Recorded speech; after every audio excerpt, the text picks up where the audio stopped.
Well, welcome back again to SAFC Fan TV, another edition on this lovely, beautiful sunny Sunday. And if you want a lovely Sunday dinner, after you've watched or before you've watched the Sunday Bunch, come to the Hastings Hill pub. But there's a little bit of a waiting list now. You've got to book a table in advance. It's about a 20-minute waiting list. It's that popular. It's that nice. The food is absolutely gorgeous.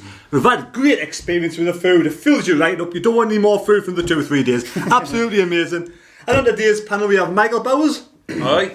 Does his own YouTube channel, over 1,000 subscribers. Thanks for the plug. Check it out. And on the right hand side we have brilliant cameraman Dean Elgar, and the guy that's always left hanging, Sean Norton. Hey, get him with his.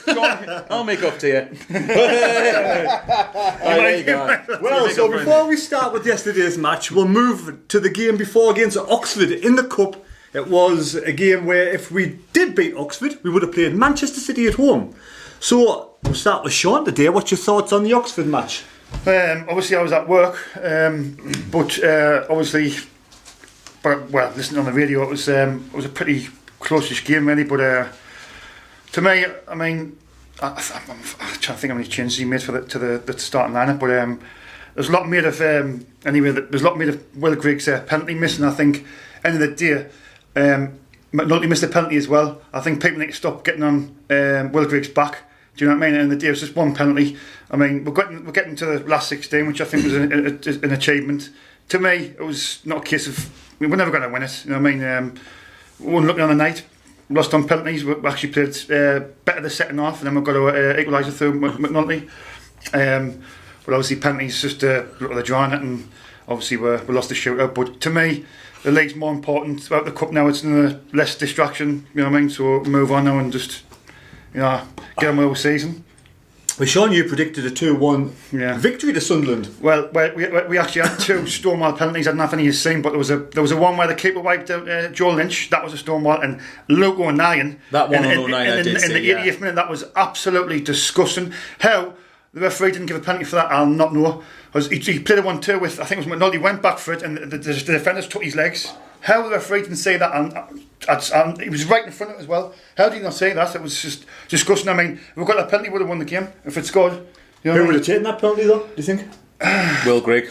Max Power, I think Max Power. McGEADY. Was McGEADY on the pitch? Sure he was. McNulty possibly, to be fair. You say we would have won though. It would have been the typical Sunderland thing to score the penalty and concede like 2 seconds later false penalties. Or miss it rather.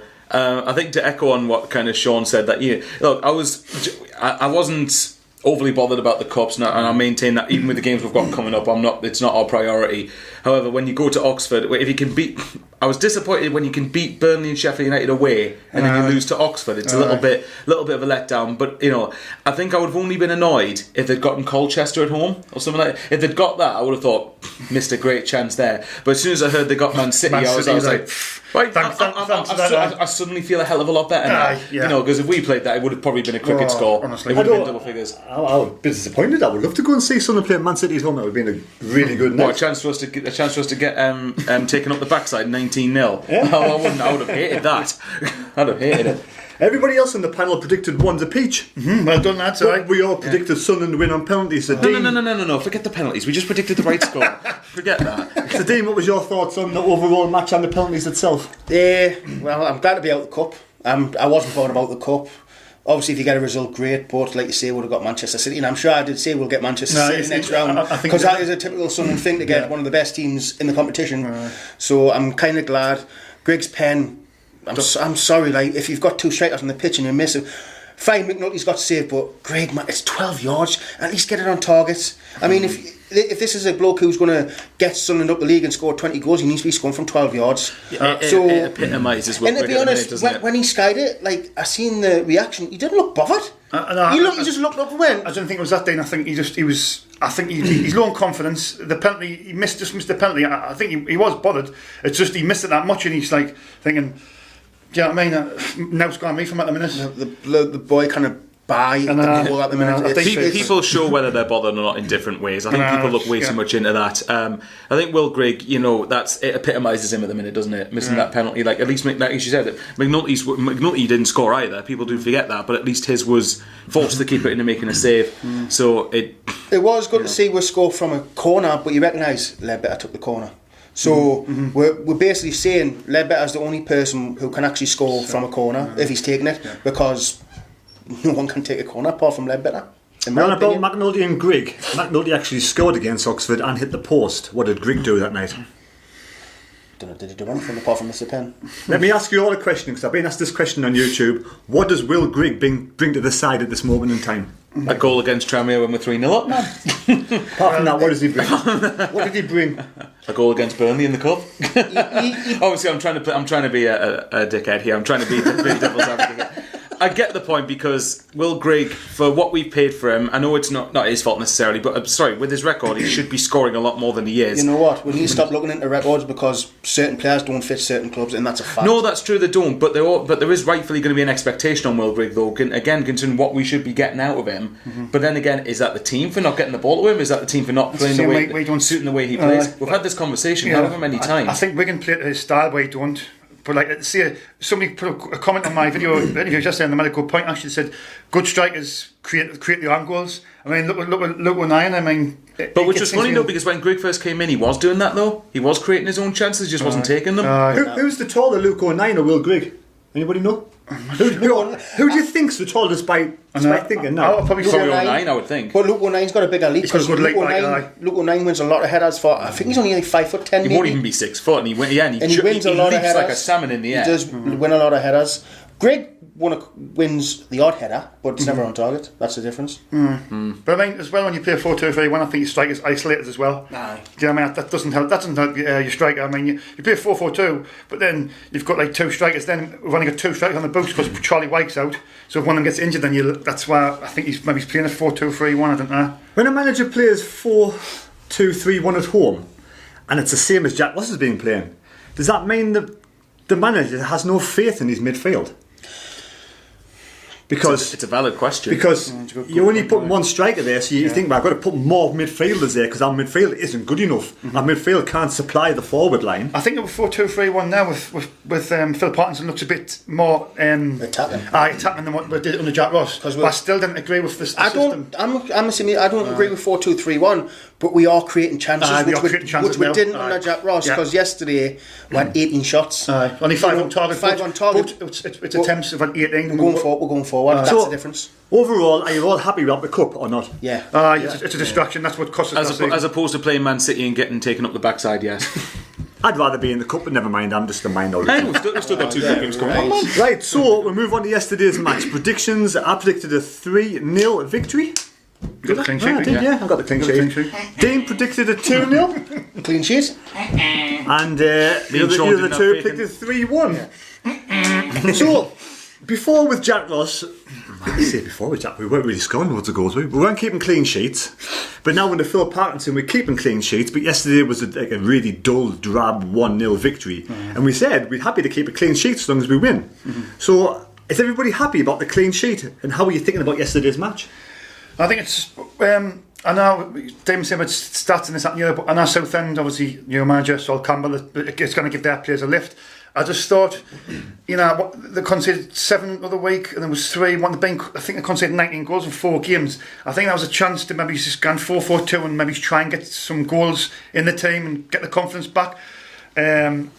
Because, like you see, they've conceded a lot of goals. I mean, but that team yesterday, you could say they were fighting for the new manager. Do you know what I mean? But I know we've won the game, and people should be thankful about that. That's the main thing. You're getting 3 points. You won the game, kept the clean sheet, positive. But I think the goal difference. I mean, I looked at yesterday, Peter was plus 17. I know you matted up through the season, but I think we were only plus 6, weren't we? So it's 11 goals. I mean, I know Peter got beat yesterday, but I think we need to score more goals. I think if you win enough points, goal difference doesn't matter. That's true, but I don't think we're going to. I know what you mean. Goal difference can help you though, but I mean, like, I don't think. I think it's like I had someone say on Twitter last week against Shrewsbury. We all said at Shrewsbury, I thought we were unlucky to not get anything, but it was, well, it doesn't really matter how we played. We lost. So shouldn't that same logic apply to now? It doesn't matter how we played. We won the game. That's why I said yesterday, mate. I was just a bit. I was happy with the win, Mike. Like see it, but it was just a little bit disappointing that we didn't get a couple more goals. We've won the game, so that's. I agree. I think people we're not putting the blame on the manager. I think people are just starting to see the lack of quality we actually have in the starting 11 because we're creating chances. No one can say we're not creating chances, but the decision making in the final pass and the shots are terrible. Even McGEADY yesterday, I mean, while I was sitting, I didn't agree with people booing players and something like that. I didn't agree with that at all. I get behind the team 100%. But McGEADY was getting a lot of stick yesterday. Like, I mean, I don't know if you've seen, but there was a couple of times he took the ball off Power when Power was going to pull the trigger, and he was like literally. Power's got a good shot as well. But McGEADY, he's not that same player. No, he's not. I think in that instance it was McGeady's ball. He was running with the ball, and he might have just not seen Power coming in, and then it was just because it was a split decision. I thought Power was going to go for the shot, and I thought McGeady's being greedy, but I thought maybe it's a split decision. Isn't it? Maybe you're right. But who's in the better position for me? Power, because the ball's running onto him. Power can shoot, and McGeady's just going across goal, so he's just running into loads of defenders. So for me, he should know, being a player of his quality, as we always like to say, he should know Power's in the best position to get a shot off here, because McGeady takes shots when there's three players right in front of him. I love Ian McGeady. Like I say, I love him last season. He's got that quality, but this season he is not the same player. Like he's not the same player as he was last season. I don't know whether that's the injury he got at the end of last season. He got that injury, and he kept him a few games, and then he come back in the playoff finally. I don't know if he just lost that spark. I don't know. But I don't know about love. Like, I'm not in love with McGeady. Like, it's just not my type, you know. Michael, thoughts yesterday? Well, I love how Dean did that with quality. So let's remove that, because we know McGeady is a quality player. But this season, I can't ignore the fact he has been off. Oh, he is. Come on, he shouldn't be playing in League One. The point was going to make. So you're saying he's a good Championship player? I don't think he is anymore. I don't. I really don't. I think he hasn't got the pace anymore. He hasn't got the quality what he used to have. So for me, lots of players don't have pace, and yet playing the Championship. But everyone's saying that like he's better out the team than in the team. So if a player's no, but that's down to really the system thing. We're talking about Ian McGeady. Just as a player, I think that he's one of the best players technically in the league. But that doesn't mean that he can't be doing better. One of the things that I've said. Well, I'm saying, yeah, I agree. One of the things what you mentioned about McGeady and Power thing, and this is one of the things that does actually annoy me about McGeady, and it's the same thing I've criticised Gooch for. They think it's all about themselves. Yeah. Recognise it's a team game. Yeah. You know, I hate it to death more when players are going forward and they've got a chance to shoot themselves, which looks like 50-50, or pass it to someone, and instantly your chance of scoring increases, and they try to shoot. It drives me mental when players do that. So McGeady, it's the same old thing that I said. I criticised him for the Shrewsbury defeat, that he tries to take on too much himself and think it's the Aidan McGeady show when it isn't. You know, like, and a few players need to realise that. I mean, McGeady wasn't the only one who I thought was poor yesterday, to be perfectly honest. I think Maguire, I didn't think he was very good either. Off the ball, wasn't he? Yeah. Maguire, my lovely scapegoat Conor McLaughlin, I thought he was massively caught out of position twice. I disagree. I thought McLaughlin had a better game overall compared to what he's had. He's kept a clean sheet in the defence. That is true. That'll give him confidence. But there was a couple of times he went forward and he was just jogging back when he should have been sprinting back to stop Southend trying to score. Which you could point to me and say they didn't, which is fair enough. I can't. No, I wasn't going to say. I think you look at McLaughlin too much. I think that's your only aim. You go to one and just watch Conor McLaughlin because you hate him that much, or you don't like him as a player. But for me, he kept a clean sheet. He done all. No, but the reason I say that is because I don't think he's any good. It's blatantly obvious every time I watch him on the pitch. I don't believe Michael hates anybody personally. Just likes other players better than other players. Everyone else is like that. Will Grigg at the minute. You know. So my take on the game yesterday, I think there's two ways about it. Either Sol Campbell, first game in charge, really after a good week of having his team there, he's raised the team up, so a bit more defensive, playing better defensively. That's the thing he wants to probably adjust straight away. He's not letting loads of goals in all the time, so he's got a better defensive system, and they're going to raise the game because it's the first. Everybody wants to play better for a new manager. And then obviously we're not on fire. We weren't on the boil. We're too slow up in midfield. We're really slow. We're giving the defenders loads of time to see what's happening with us. The only time we're really quick is when Denver Young got the ball, put the ball in the box, and 09, fantastic header. And probably when Watmore came on, to be fair. Yeah, Watmore did quite well. You know, that's the thing. What you mentioned about Sol Campbell is. Look, I'm with what Sean said. I do actually agree with that. I was disappointed at home not to get more goals. I thought that was a chance to get your goal difference up. However, they're not going to be as pushover. The fact is, they're not going to be as pushovers on the Sol Campbell as they were before. You watched them win a couple of games. You know, if they might with them, whether they stay up is a different question, but they're certainly going to be a lot better than what they were. It was just with 10 minutes to go, like you just got that. I mean, at 85, I was leaving the ground, and I'm like, it's just the whole. It's just the same. I wrote one ball, they're going to get a 90th minute equaliser. You can never guarantee a clean sheet, and you can never guarantee that we're going to see out a 1-0. Because there was a few times where Dobson had to make a last minute challenge, last challenge on Dobson. He had a great game, by the way. He was breaking the great really well. I think it was one of his best games. Definitely one of his best games in a red and white shirt. Definitely yesterday. I found it difficult yesterday to decide which of the midfielders was going forward, Power or Dobson. Who was it? Was it Power? None. So they're both so we're playing at home with one striker and everybody's sitting back. Just the two Holdens were. Them two were. I was going to say, when you've got three players in front of the two Holdens, though, that's less of an issue. You've got three people supporting the striker. It was only McGEADY, though. He's a little bit lazy, wasn't he? It's like... you see, you've got that three, and I think when Motmore coming, it did change it because he's got that dead pace, and but McGEADY, he just doesn't help. Hume was class yesterday. He was getting up and down that all the time. McGeady's just like, when you're playing down that left, you've got to, if he's gone forward, you've got to help him out, you know what I mean, and get back and this happening. And what did you think of 09 playing on the wing, by the way? Because I did say I'd like to see him on the wing, and he played there. Did really well, to be fair. There's only one negative I'd say: he didn't get at a player. He didn't try and take. He was always doing the pass. He hasn't got much pace, but as a winger, you've got to at least try and get past your defender once or twice to test him. But don't get us wrong, he played alright, but I'd like to see him get out of play. I agree. I mean, he presses a lot, though, doesn't he? Yeah. That's one of the things you can't fault him, mate. It's work rate, especially, but also it's not just work rate. It's pressing and harrying people off the ball and those simple things. And not much, he can score diving headers, which is a good. He knows where to be. That's one thing about Luke 19. He knows where to be. Exactly, doesn't he? And one thing you mentioned about Hume, what a ball that was from Hume for the goal. It was brilliant. And again, for me, again, Hume was man of the match. I'm sorry, anyone can say he isn't very good. I can't agree with that. No, can't agree with it when they say it. I mean, I've criticised him during the season, but I think yesterday he didn't really get tested at the back, but going forward he's brilliant. We all know he can take a player on. His crossing's not there yet, but he can whip in a odd good cross. But like you say, defensively, he got found out against Bolton, so he needs to improve on the defensive part. We all know he can go forward. And don't get me wrong, you say we didn't get tested defensively. You can only play what's put in front of you at the end of the day. That's true, right? And even then, Hume at least isn't scared to go and just take players on. But isn't that a problem though? When your left back's your most creative player, that's a problem. That's a big problem. That's not Hume's problem. That's not Hume's problem. I know what you mean. Yeah, it is. You need someone to cover his position when he's attacking that much. McGeady. Why can't McGeady do what Hume's doing? Why can't McGeady go down to the byline, get the ball across? Why can't they take turns? That's not McGeady. That's the thing. That's not McGeady. What McGeady does. What McGeady does is take on a plair and try to shoot. Selfish. He can't cross the ball. I've watched him try and cross. He can't cross the ball. But if that's the case, then if that's the case, and I think it's about. If that's the case, he should be helping Hume and covering his position and allowing Hume to do that.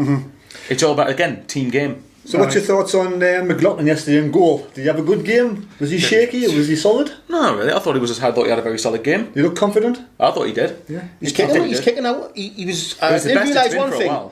The one thing I realised, he was releasing the ball dead quick. He wasn't doing that little pretend throw thing. He was getting the ball out of the wing straight away. I love the way you just said that, pretend throw. He does. Do you know he does that like little? I know when he bangs out. I know, it's just the way you worded it that was funny for some reason. But no, I know what you mean. His kicking out was great. His distribution was really good. His throwing out was dead quick. It's the best he's played for a while. He didn't really have much to do though, to be honest. Did he actually have many saves to match? Same argument. Can only play what's put in front of you. True.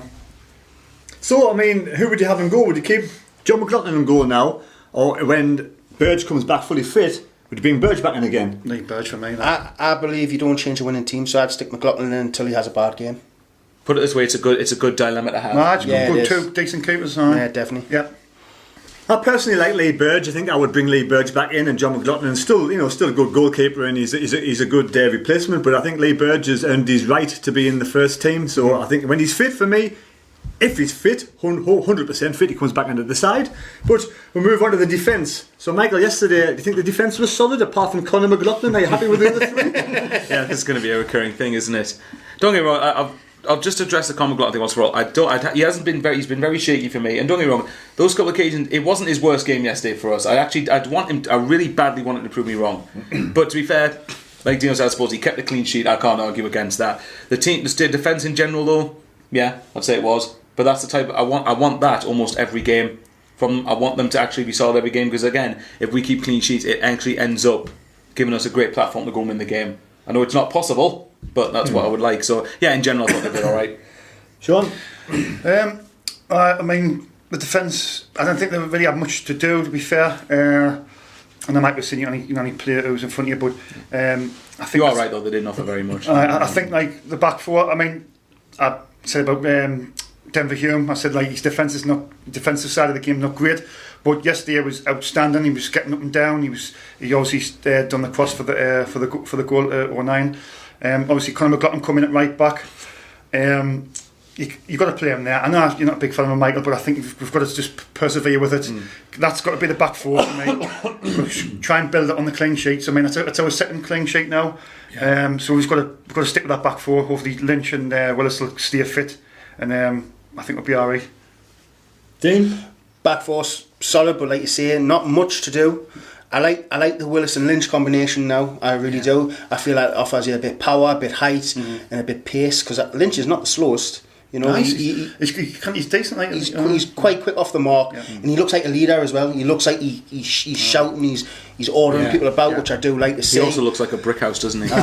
Massive brick house. Conor McLaughlin, I couldn't fault him. He finally has his mistakes, but what player doesn't? Every player has, even Willis does. So for me, I'll tell you what, I'd happily play McLaughlin there if it meant accommodating 09 further forward. That's if the whole that achieves a balance, then fair enough. If 09's up, he's been up the pitch twice and he scored 2 goals at home. But like you said, look, that's not a coincidence. Yeah. You know? I mean, don't get me wrong, the defence keeping a clean sheet again, though. Like The only thing I worry about is if one of them get injured, because Tom Flanagan's on the bench. I don't like Tom Flanagan as a centre back. I don't. As a person, he's probably a nice bloke. You like to see all the time. But for me, Oz Turk, I think he needs to be on the bench, but I think he's been injury. I heard on the radio that he's getting frozen out, but that's just my personal preference. I think if we lose one of them centre backs, I really do think we're going to struggle. I think Ozturk's done alright, to be fair. I think if we give if one of those two, I'm more happy enough with Ozturk in there personally. What about Tom Flanagan? Tom Flanagan's the one on the bench. Was Ozturk on the bench? Well, no, I heard on the radio on Friday that Ozturk's been carrying an injury and he's back in training now, but he's not fit enough to be on the bench. That's what I heard on Friday. Whether it's true or not, I don't know. On the whole, we didn't have much to do, but like you say, we dealt with what was there. Yeah. Do you know what I mean? It can only breed confidence, that. Exactly. As long as we keep the goal that take that into coming games, mind, this has got to be the start of something. It can't just be a one-off. It's just 2 clean sheets in 5 games? Yeah. So well, for us that's good. Parkinson's getting the defence sorted. He's got his timing. He's telling them what to do. Exactly. Everyone knows the job now. So in the partnership between them two at the back's key. I mean, if you looked at it, if you said before Tranmere, you're going to win 6-0 across your next 2 home games, I'd have took that. You know. So for the next home match, just hypothetically, how can we change things system-wise, or is there any of the players we can bring into the side to make the team faster? What more? I think what more? I mean, you know, he's had a couple of serious injuries, but I think when he comes on, he gives you something different. He's got pace, and I haven't got much pace in the team. Do you know what I mean? I honestly think now McGEADY, I think I'll probably drop McGEADY, like, and I thought I'd say that. He did get took off, mind, McGEADY. So, would you be against putting Watmore up front? I think he offers you more than Greg. Can I finish? He scored more than. I think he scored more goals than Greg. To be fair, Sean, you say he kind of finished. He's barely had any chances up front, though. To be fair, that's fair enough. But I just think you need somebody who can put the ball in. I think Watmore's more of like a Greg can't do that. Greg at the minute can't do it. He's not got that many goals. I think Duncan Watmore offers you energy up front. He'll make them runs no one wants to make, even though McNulty just make them. And I just think every time we've played him up front, he's a nuisance. People don't like, because Watmore will turn and he'll run at the defender. Greg doesn't. Greg can't take players on. I'll tell you one thing I wouldn't be against, actually. Not necessarily put Watmore up front, but play him in a 4-4-1-1, but play Watmore behind Mike McNulty. But then where do you accommodate Maguire?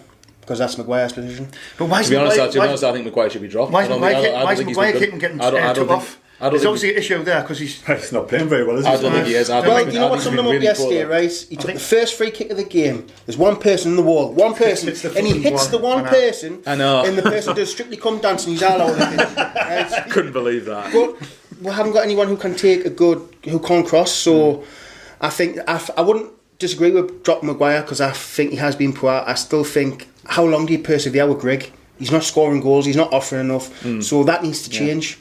You know, we'll keep saying he's going to come good. Yeah, there comes a cut-off point though, doesn't there? Yeah, there has to be a cut-off point. You've got to look and think, well, for the benefit of the team, we have to play what's best for the side at the minute. Yeah. And to be fair, what you mentioned about McGeady, actually, I think he's spot on. I think McGeady could do with being dropped as well, personally. Not just for the whole. I mean, we've had this to hold better with or without him debate, but I mean, like, give him a kick up the backside as well. Like, no, Yeah. McGee, I'm sorry, for the level of player that you are, or at least what you think you are, you should be leaving players for dead in this league. No one's undroppable. Like, say, if they're not pulling the weight, they're not performing, they've got to be dropped. And even Simple as. you mentioned about pace. Gooch, how long is it going to be Gooch before Gooch is back. back? I think he's back next game. I think. Was it Dina who said last week that it says a lot that we were actually desperate for Lyndon Gooch to come back now?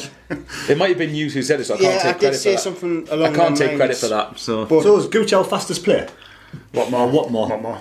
Gooch and Watmore are our two Whitting. quickest players, I would say. I think what more. You know, Would you not give Willis a shout? No, I think Willis is quite quick, mind. He's quick for a Well, give him a defender. shout up front. He's quick for a defender. Like considering. to be fair, he's probably scored the similar. You can't be far Ball off Will in front Green in again. goals. Does anybody know if Benji signed a contract yet? Don't think so. No, and it's really starting to annoy me actually. It is. Because he's on the bench and he's fast, isn't he? Would you give him a crack up front?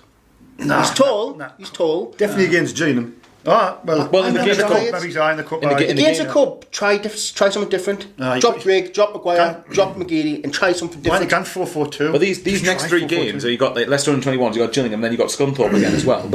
I see those games as a chance to experiment with different partnerships. No, yeah. Because at the end of the day, if we get knocked out both of them, who's going to care? No, bother Who's them. going to care as much? If McGeoch doesn't start in any of them games, I think he's gone in January. I do. I think he's been getting frozen out now. And McGee, I do feel for the blow. I mean, I do. If he is, he's probably going to go in January then, isn't he? Sorry, go on. All right, next league home match. What system would you play and who would you have up front? Who we're playing? Coventry, is that Coventry? Coventry, yeah. Oh, Coventry's going to be a nasty game. Tough game, man. Probably 4-4-1-1.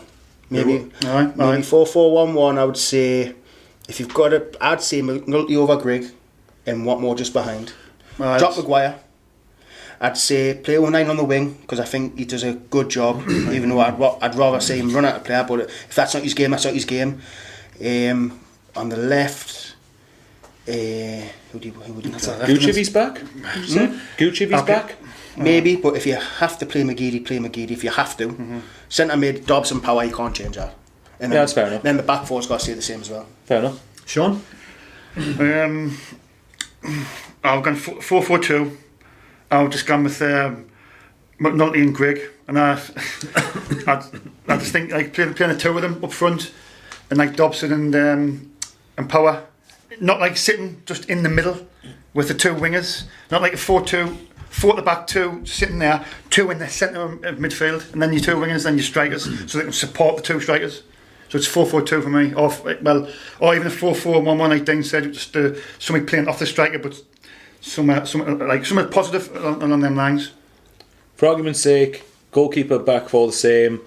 I'm probably more along the line of what Dino said, although I do actually agree with Sean. I think if we are, because it looks like Parkinson does seem to like Grigg, so if we are going to have to play him, why not play up front with McNulty? Yeah. Why not play up front with him? Because I actually think, I've said it before and I'm not going to bore it again, I think those two could work quite well if they're given enough games. Yeah. But then again, the argument is, how many games have we got to experiment with You that could really? put Watmore on the left and put Gooch on the right if he's back. Maybe. This is all subjected to injuries and suspensions, so it all depends. A lot could change between now and Coventry. I look at Grigg now. I was watching him warm up, like taking a shooting practice, do you know how you can tell who's built, who's confident, who can shoot and all that. I was watching Grigg and he didn't hit the target once. I watched about 7 shots. He didn't hit the target once. He didn't even test the keeper. If he's going to get confidence, he needs to go on a run of scoring, really, doesn't he? I don't think he really had a clear cut chance that McCall. Like I mean, it seemed like frustrating after him, didn't it? But like you say, a good striker creates his own chances. The thing is, you watch Luke 09 playing, and he's busy and he looks happy, exciting. He's always trying to get the ball. He gives 100%, and that's what Will Grigg yesterday. He just looked disorientated. He just looked like he wasn't interested, and he was just like. Even when he was going for things, he was just like half-hearted. I don't know what's the matter. I don't know whether he's just lost interest or what. Do you reckon he's just lost the love for the game? Players, that can happen. That can happen. That can happen to players where they just lose the love, and he's just like, I'm just getting paid, so I might as well just. Joe's like Jack Rodwell's an example of that, isn't he? We've had that before. Yeah. Jack Rodwell's. I wouldn't put it past Grigg. If that's the case. I hope not, but it's a possibility. There's a lot of players. We've got to consider it, haven't we? David Bentley retired very, very early because it's where the manager's got to earn his corn and get the wheat from the chaff and sort out who wants to actually play and who's given 100%. So just as a thought then, would you persist with Grigg heavily over these next 3 games and try and say, look, here's the 3 games, here's an under-21s team, you've got 2 cup games, go and try and score as many as you can. Play him in maybe 2 games. If he doesn't score, drop him. I'm more meant because that even if Grigg doesn't do anything in his next 3 games, and we haven't got much to lose, really, have we? No. I would completely rest him. Don't play him for Leicester against Gillingham at all. I think he needs a break, or he needs to kick on the backside or something. But I mean, what's your thoughts on Max Power being captain? Are you happy with him? Yeah. Well, yeah, probably. I'm surprised that the likes of Jordan Willis hasn't been considered for captain. Considering that even when we signed him from Coventry as he was their captain, as far as I remember, George Dobson was captain of Walsall. For me, like, again, this is something I think gets overemphasised far too much for me. The captaincy thing, like, if you designate a captain, well, fine. If we win games, does it really matter? Like, everyone slated George Honeyman last year for that exact same thing. Like, I just think people got their knickers in a twist over it. Like, I just think that Max Power. I think you said that Jordan Willis. I think he's got. If he's fit, he'll play in every game. So I think you should be looking at in that respect. And like, obviously, Max Power is. Well, could you look at him and say, well, he deserves to play every game? I don't think he does. Recently, yeah. But he has got a couple of goals and this, that, and the other. But to me, the captain's got to be somebody who's going to play. He's my man. He's playing every game. You know the Conor Malotton thing with you, it's the Max Power thing. We've all got them. We've all got them. Do you know what I mean? Thoughts on captain? Sorry. I agree, mate. I think the captaincy thing's really overrated. Captaincies these days don't mean as much as they did back in the day. Like Roy Keane was a captain. Exactly. We don't have that these days. No one who cares who the captain is. It's just a thing you wear on your arm. You know what I mean? Like, for me, your captain doesn't have to be the captain. Look at Cattermole when he was here. When he wasn't the captain, he still acted like a captain. You can have 5 leaders on the pitch, but one of them's captain. But doesn't mean that. Let's be honest. If you're going to have the official captain's armband, the only thing that's different is probably that you're more allowed to go and speak to the referee more than the other players. That's probably it. You get to pick heads or tails, and we're going to have captains though. Obviously, Jack wasn't named Ledbetter as the captain. I mean, could you say that was a good choice? Because is Ledbetter going to play every game? But your captain doesn't have to play every game. That was the problem with Honeyman, because he was a captain and he wasn't playing well. He still got played because he was the captain. We need to scrap this idea of the captain has to play every game, because the captain doesn't have to be the leader on the pitch. Everyone can be a leader on the pitch, but you have got one captain. Doesn't mean nothing. It's very overrated. I don't believe in the captaincy thing. Exactly. I don't know why people fuss over it too much. The thing is, what are you saying, sorry? No, pretty much just that. I just don't get what difference does being if we win the game. Oh, we're going to go. Oh, but the captaincy was all right. Well, I know if you have different opinions, fine, that's fair enough. But I think me and you just feel like, well, why is this an issue? All I'm saying is that Max Power. I know you say what agenda I haven't. Obviously, he scored a couple of long-range goals. Sean, you can admit it. I've got an agenda against McGeady. Right. No, I haven't. That's the thing. Apart from them goals, I just don't know what he brings to the team, mate. But like, if your captain's there, see if it's Jordan Willis, he's going to play every game, regardless, as long as he's fit. You know what I mean? That's just my view. And I mean, you're right, it doesn't really matter. You have different layers on the pitch anyway. I just didn't think it's the right choice. But let's just throw this devil's advocate in. Would you rather have Max Power as captain when we win loads of games, or have Jordan Willis as captain and lose loads of games? Then ultimately it's. What I'm trying to say, Michael, is that just now that he's captain, it looks like Philip Parton's picking him as captain. He's going to have to play him every game.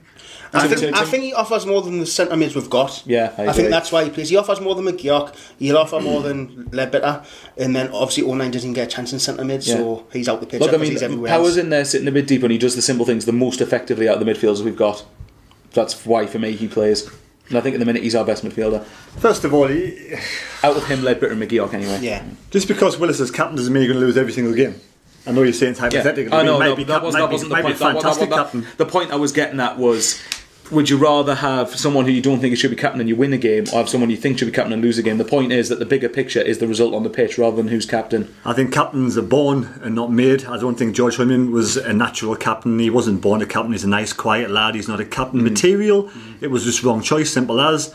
I think some players play better when they're not captain, haven't got the burdency of the captaincy. Yeah. I think the only 2 people on the pitch at this moment in time that could be captain is Power or is Willis. Now we've got to decide which one's a natural born leader, and we don't know them personally, so we won't know.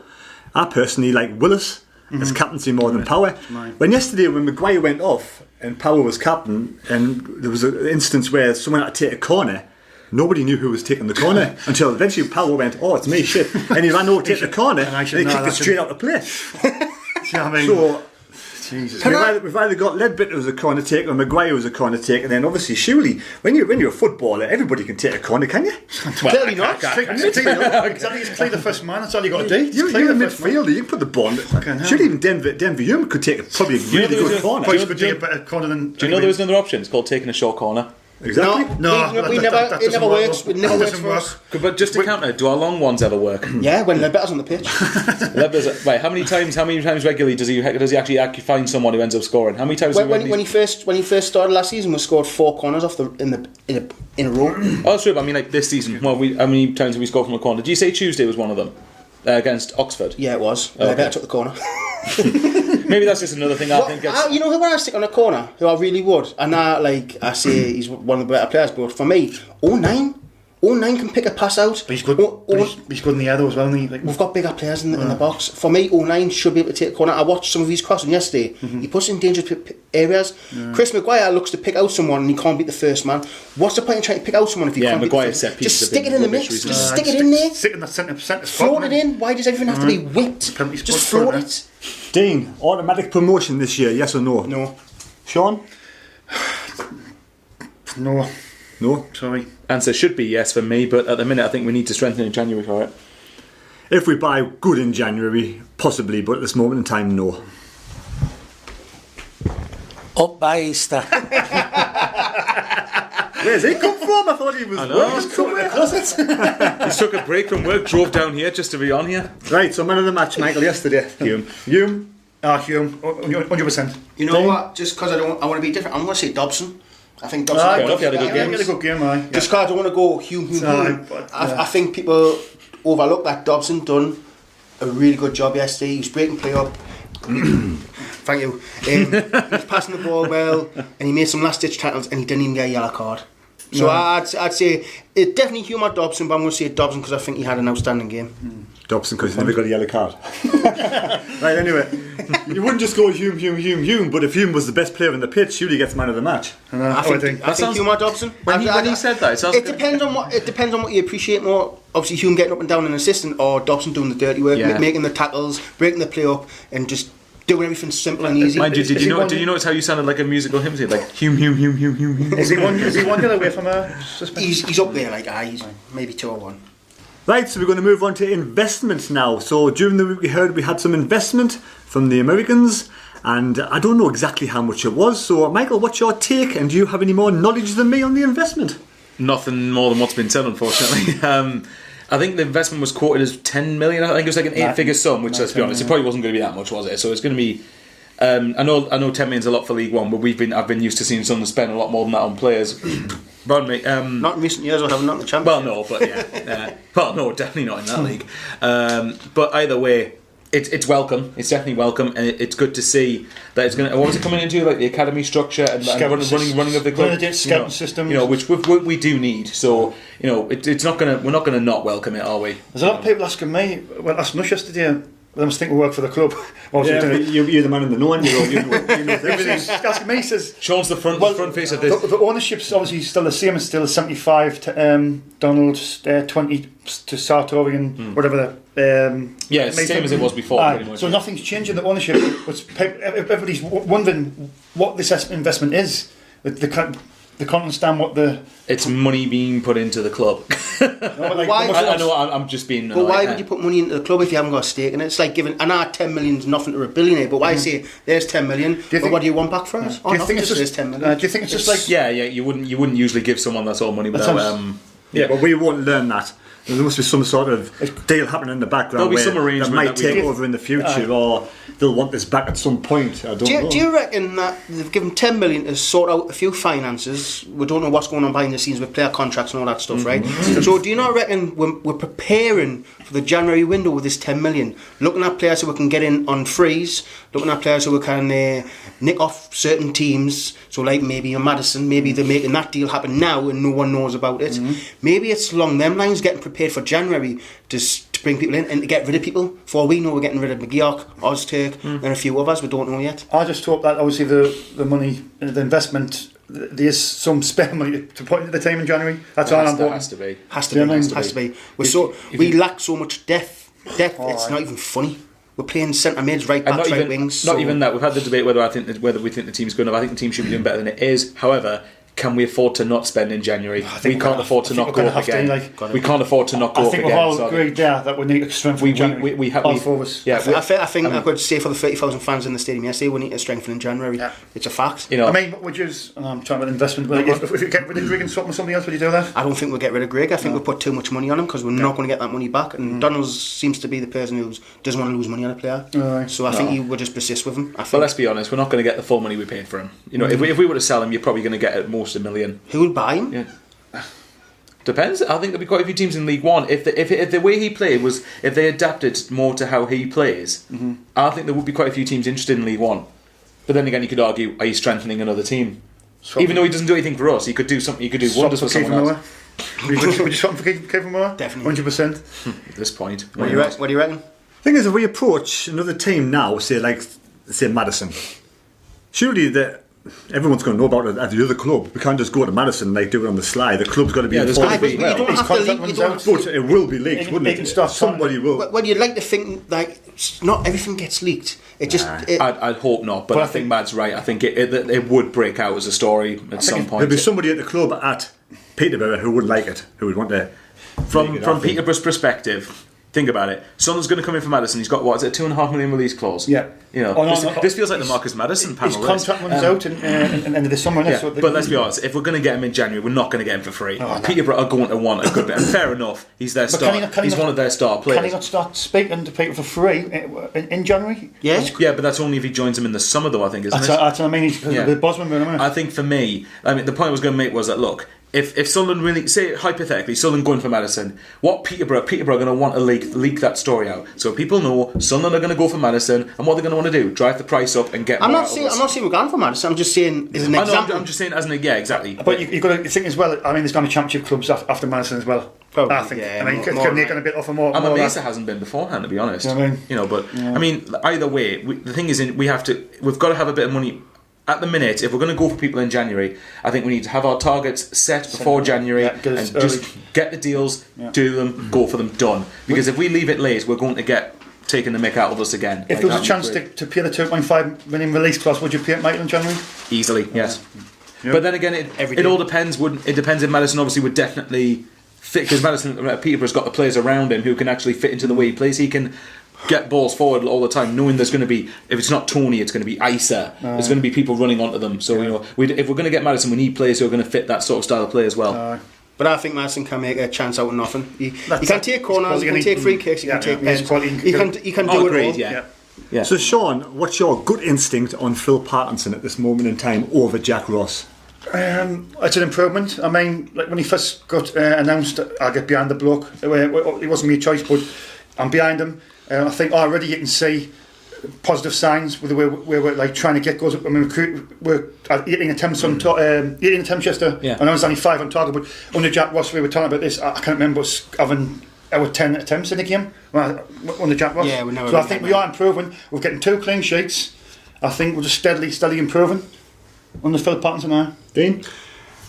I like him better than Jack Ross already. I like the fact he's mixing things up, because no one actually mentioned against Oxford he actually played the 3-5-2. He actually played a different formation, a totally different formation. So he experimented, which is good. I think he changes things a bit too much. I don't like the 4-2-3-1 formation, that's the negative, but I like the fact he's not starting to realise that he needs to play the players in the proper positions, apart from 09 obviously, because 09's everywhere. But we're going at teams, we don't seem to be sitting back. Trying to get the second. He seems like on the touchline he's more animated. I seen him yesterday doing that with the fans, getting my height up. I like to see that, even though we do talk about it does make you a good manager, but that's what I like to see. Fair enough. So in all fairness, I think I'm hoping he'll crack it. I really hope he'll crack it and get into the playoffs. But I still think we've left ourselves too much to do to get in the playoffs this season anyway.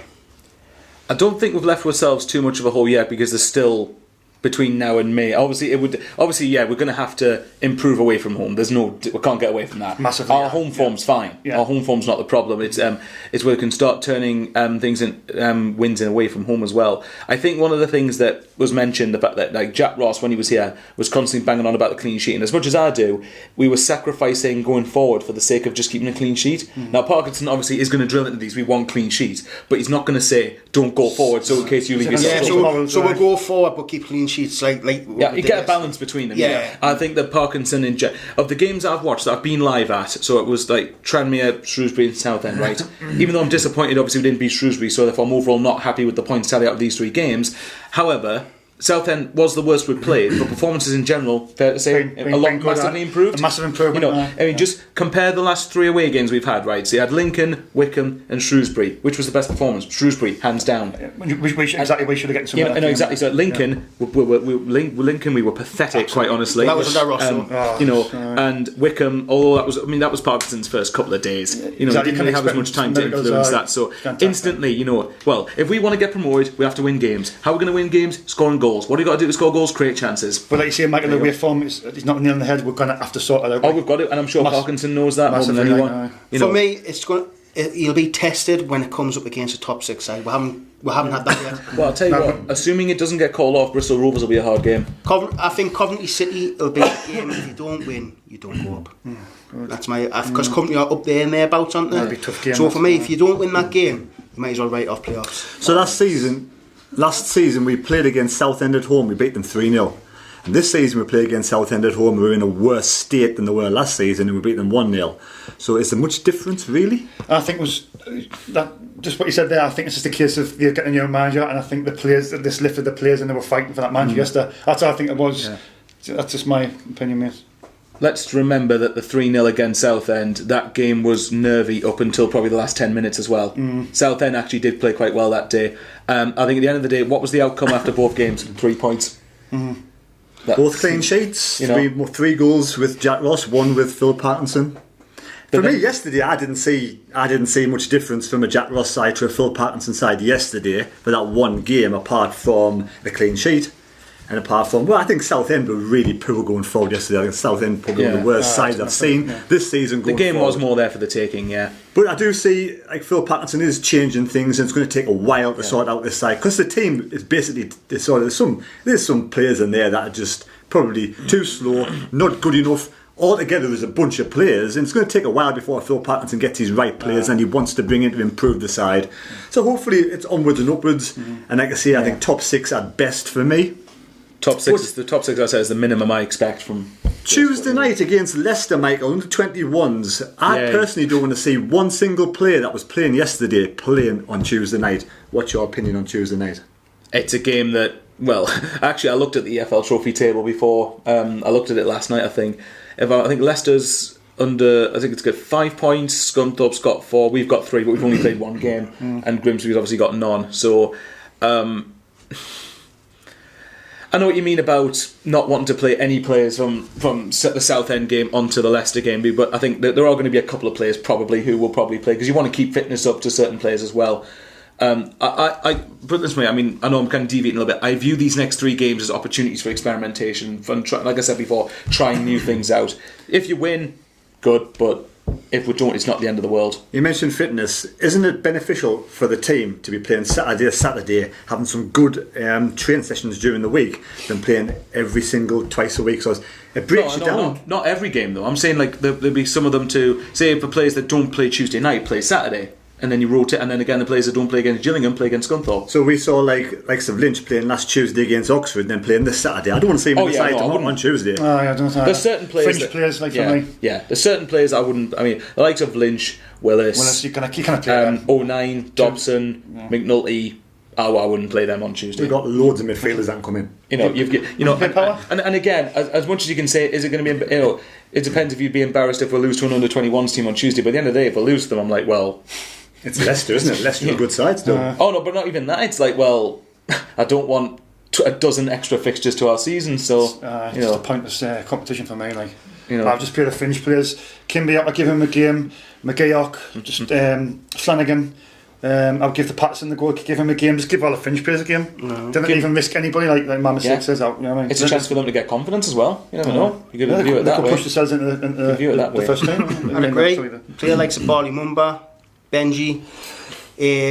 Obviously keep one or two on the bench, like first team players, just in the core of the team. But kids, fringe players, just anyone who's like risk of injury, like what more? Don't play him. No, don't play McNulty. Risk of injury. Nah. Don't play any key players who we need for the league. If we get beat, so what? We've been to the final of this competition before, and look what happened. It probably cost with the league. Yeah. Do you know what I mean? So and even then, if you're gonna have fringe players come in and have new players, you might form different partnerships that could come handy for us in the league later on in the season. So I know our under-23s are playing now, aren't they? Yeah, well, they were getting beat last time I checked. They were getting beat, were they? Was it Reading they were playing? Yeah, I think so, yeah. Something like that. So any young, exciting players apart from Mumba and Benji you want to see come into the side? Anybody else that you can think of? So what about that Ruben Sammet? He was playing a lot in pre-season. He's got a funny name. I don't know. Ruben Sammet. Oh, sorry, I can't. Just say Sammet. Just say his surname. He was a centre mid. He was like a little centre mid, and he actually looked okay in pre-season. There was a lot of players in pre-season who were playing. Like Benji was playing a lot. That Ruben Sammet. Can we just call him Salmon just for a laugh? There was a few. I don't know where them have gone. You've got Anthony Patterson, obviously. Could he be the next Jordan Pickford? Give him a game. Well, you're only going to find out by playing them. Yeah. These are the games to try them. I won't be against changing the full 11. Do you know what I mean? Can you do that though? I thought it was like a rule. You've got to be at least 5 of the first team players. It's something like you've got to play certain amount of players that played the last game or whatever. Then you've got to play McGEADY if he's not going to play McGEADY, Flanagan, and just you know what I mean. Players like you can't really risk. Score predictions then, Sean. 2-2. It goes straight to pens as well if it's 2-2. It goes to penalties, so you can win another point if you win the penalty shootout. Well, them on penalties because of Oxford. I'm going to go 1-0 Sunderland. Clean sheet. Is it away or home? Sorry. No, it's at home. The Leicester and Gillingham games are both at home. 1-0 Sunderland. I'd probably say 1-1, but us to win on penalties. Like that would probably take us to second, I think, and you probably end up. Actually, can I change my prediction? What's your score going to be? 5-0 to Sunderland. That doesn't matter then. I was going to do the opposite because every time you say 1-1 pens, it's always the opposite. But Leicester are going to beat us 5-0. No chance. You should do that for a laugh and see if you end up coming out on top. Imagine if it did. Oh, God. Right, so next after that we're playing Gillingham at home in the FA Cup first round. Whippy! Another cup match. Get in. First of all, is anybody going to this match? Main Dean. Sean? Do you just call me Sean? There you go. Can I just say, the Leicester game, you can go on your season ticket. It's past the free. It's past You've got to activate it. It's past the thing. It's past the deadline now. You have to have done it. I think at the end of Thursday. That'll be about quid or something, wouldn't it? Well, like I said, well, as far as the Gillingham game, I'm away visiting relatives next weekend, so I won't be there. The Gillingham one? Yeah, Gillingham one. Gillingham one, you get an extra loyalty point though, don't you? Yeah, apparently. I think if you buy a ticket for it, you get an extra loyalty point, so you could say it's worth it just for that. Now the Gillingham match, I'm happy to rest every single player against Leicester, but then bring them all back in for the Gillingham match and keep them going Saturday to Saturday to Saturday, so they don't lose any fitness or any match fitness. Score predictions, Michael. What's your name, isn't it, Michael? I was thinking there. My name's Dino. It's Dino, Michael, Mad, Sean. My mistake. There you go. You just got to try and impersonate him now. First Gillingham, probably 2-1 Sunderland. I think we probably will go through, but like I said, I'm not. If we lose, if we don't win, I'm like. The one thing I don't want out of the Gillingham game is a replay. 2-0 Sunderland and another clean sheet because we're playing at home. Sean, 4-0 to Sunderland. 5-0 to Sunderland yet again. Hey. On fire. There we go. So, I'm going to round up the day's proceedings. There'll be no Sunday bunch next weekend because we're going to play some five-a-side football. It's a big mess about because it's the FA Cup, or the weekend afterwards. Exactly. Yeah. So, on November the 17th, the SAFC Fan TV is taking on Newcastle Fans TV in a five-a-side game of football. Woohoo! And I'm absolutely useless, so I'm going to be on the bench. Right. Apparently we're going to record how that goes on and stick it on the channel, and if we get beat 5-1 we'll only show one goal, the one we score. And then we're back for the company match in the league in a few weeks' time on the Sunday. Hopefully there will be commentary that day. Thanks for watching SAFC Fan TV. Please subscribe to the channel. Please give it a like and follow these lads wherever they go. But not like stalking, that kind of thing though. Right, so we'll catch you later. Thanks for watching. Thank you. Cheers, everybody.